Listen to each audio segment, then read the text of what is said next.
bitter criticism. This time, I heard I confused myself yesterday. I made a mistake. I said yesterday that I heard that when I came up to the bus, I heard that student, just like a stupid kidding, a bad joke, but I was wrong. Is bored student, understand? Not dead, because in Spanish you say puerto is similar to muerto, very similar, isn't it? Muerto, puerto. So it was a mistake. I'm sorry, I'm really sorry. I'm sorry, guys. No, what can I say? The 705 bus is nice. They give you ticket, personalized ticket. I like this kind of government, this kind of management of data. I guess I trust public data, government data. I guess government definitely should keep our records. Anyway, this is Saturday. I'm not in love, unfortunately.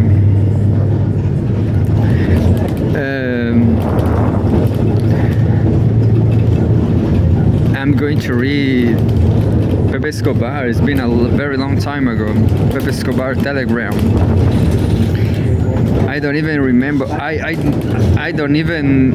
I'm not even watching Pepe Cafe videos on Portuguese.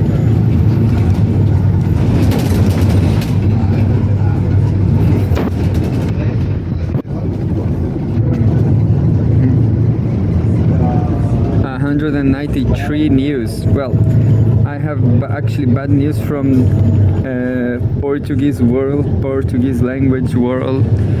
I didn't make it to the master degree program back in UFPE. I'm going to try just one more time next year with another teacher, another orientation teacher, another professor. But and for me that's it. Because I can see any option of teachers and stream, how to say, line of research there. But I'm happy because of I didn't pay nothing to participate, and maybe I'm not just so happy because I think they discriminate me. I guess UFPE people, the bench, they thought they didn't bet on me because I'm not rich, I'm not a billionaire, I'm not famous. So they eliminate me, and because they thought I will not be able to do it, to survive without a scholarship.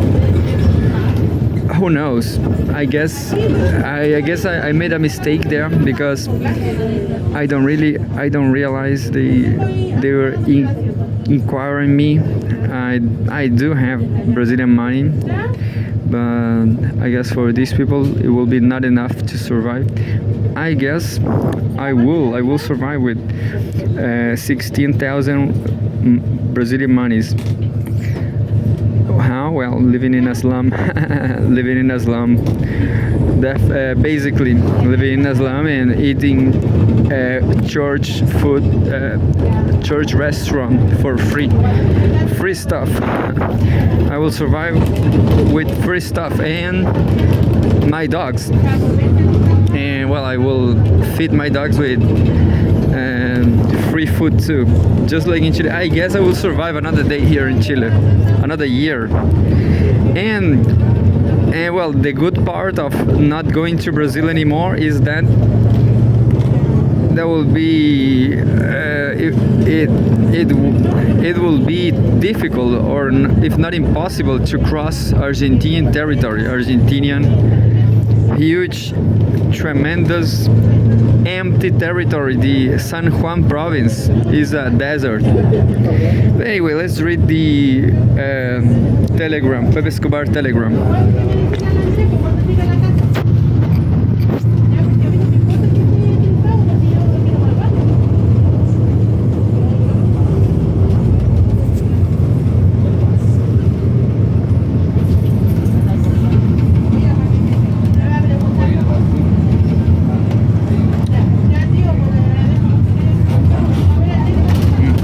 Taking way too long to open this, and I'm not sure if this is not. Oh, this is in German. So next one. I don't read German.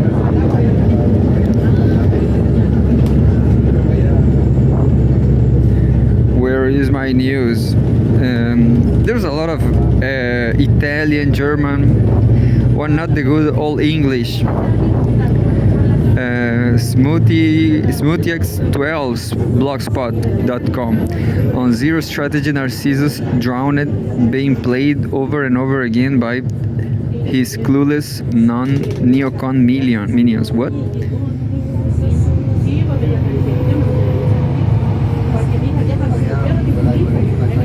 I guess I know this blog, but here we go. Reminiscence of the Future. CV's passing Wednesday, May 28th. Absolutely. You can take it to the bank. Two top Russian officials, Sergei Lavrov and Yuri Ushakov, repeated the same thing today. US President Donald Trump is being misled about the Ukraine conflict by those pushing Washington towards supporting the Kiev regime and taking a more aggressive stance on Russia. Russian Foreign Minister Sergei Lavrov has said. Surprise, surprise, not really. Trump again surrounded himself with the bunch of shysters such as sore loser Kellogg and a bunch of neocons who keep highly primitive geopolitical mind. Trump in a complete darkness. When Lavrov and Ushakov speak lead like that, it means only thing, Donnie. You are being played for the fool that you are. But in the end, getting to the position of President of the United States objectively requires what Alexander Shvechin wrote about 90 years ago in his seminal strategy.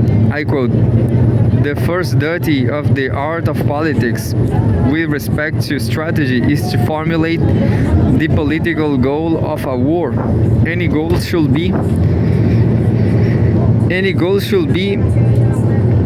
strictly coordinated with the resources available to achieve it. The political goal should be appropriate to one's war-waging capabilities. To meet this requirement, a politician must have a correct conception of the relations of friendly to hostile forces, which requires extremely nature and profound judgment, and knowledge of the history, politics, and statistics of both hostile stages, and a certain amount of competence in basic military matters. The final statement of the goal will be made by the politician after an appropriate exchange of views with strategists, and it should help rather than hinder strategic decision. Trump doesn't satisfy any of those requirements, not surprising from the guy who is a showman and real estate shyster from New York City. That will be the topic of my today's video. And there's a video, but I'm just reading all the Pepe Escobar Telegram posts, like this one. Pepe Escobar, Peter Savitsky and the Bird of Eurasianism.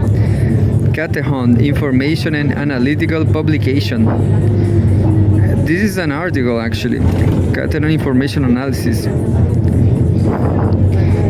Peter Nikolaevich Savitsky was born on May 28, 1895 in the family of a full state councilor, the leader of the nobility of Chernigov Governorate province. It is known that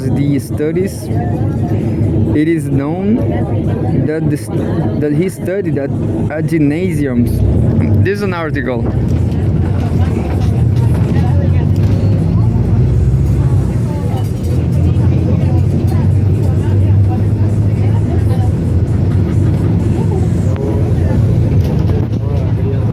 And there it is, an article, home, Peter Savitsky and the birth of Eurasianism.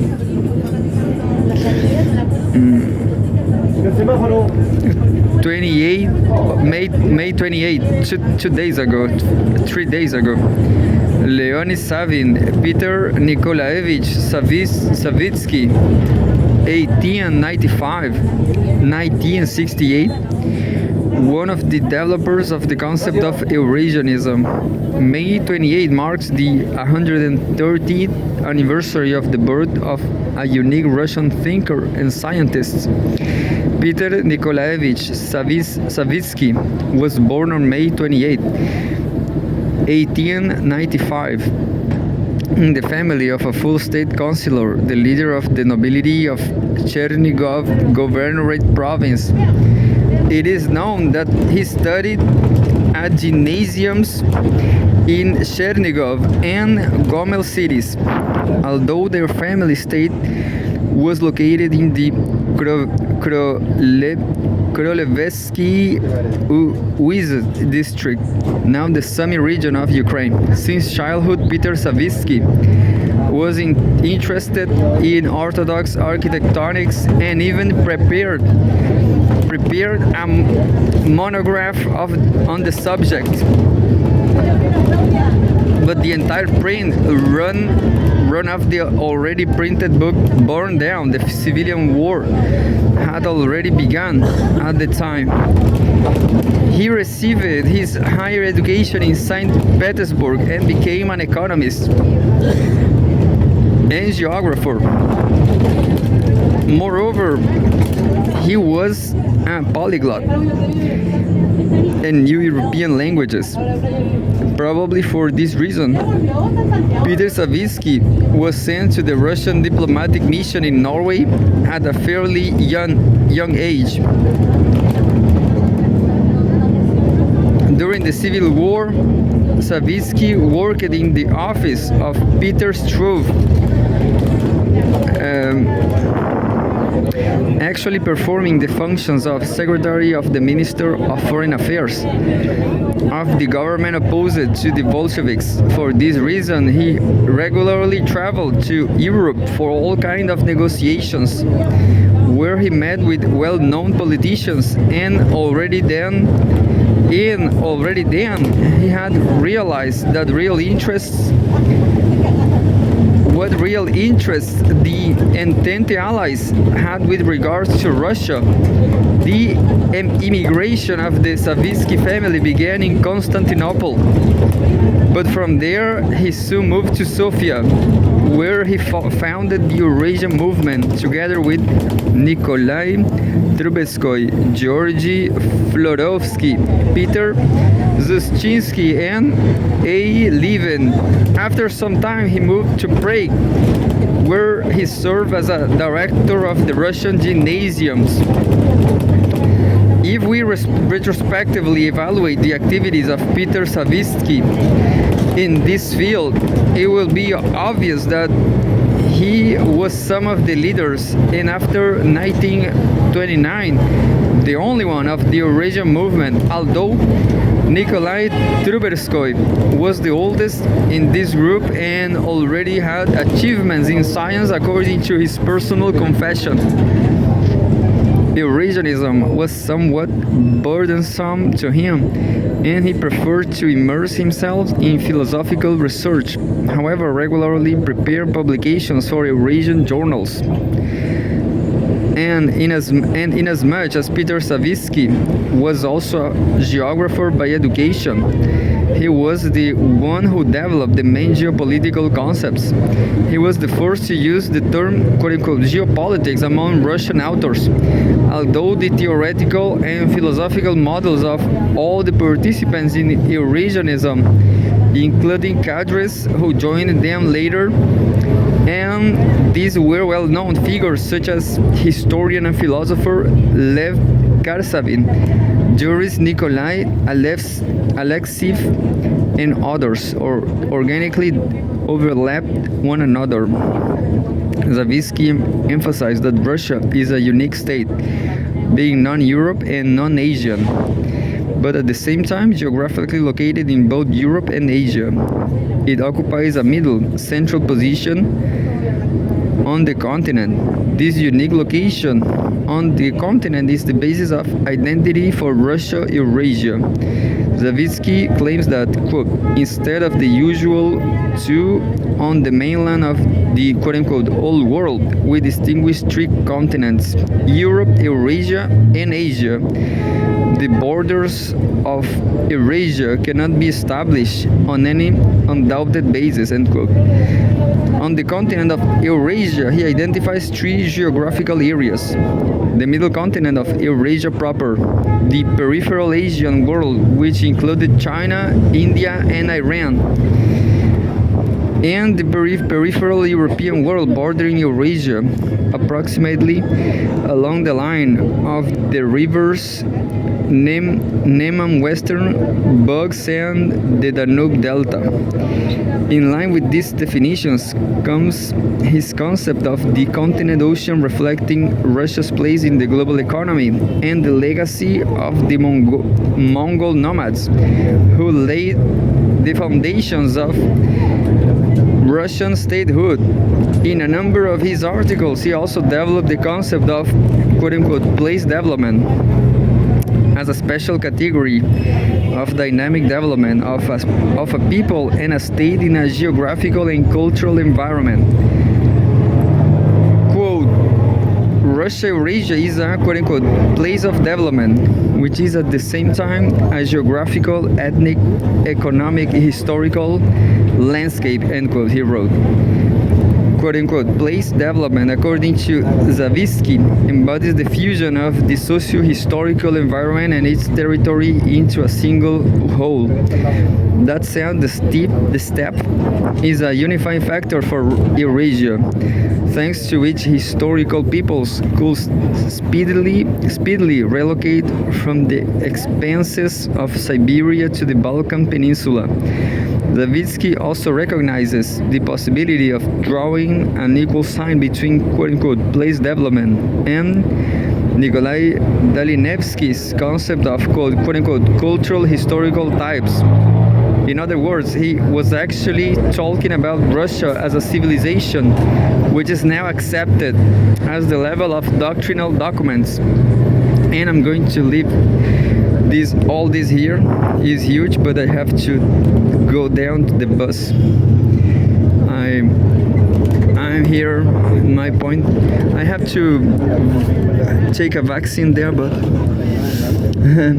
it's being all slow, I guess, because nobody has flu, or flu is normal.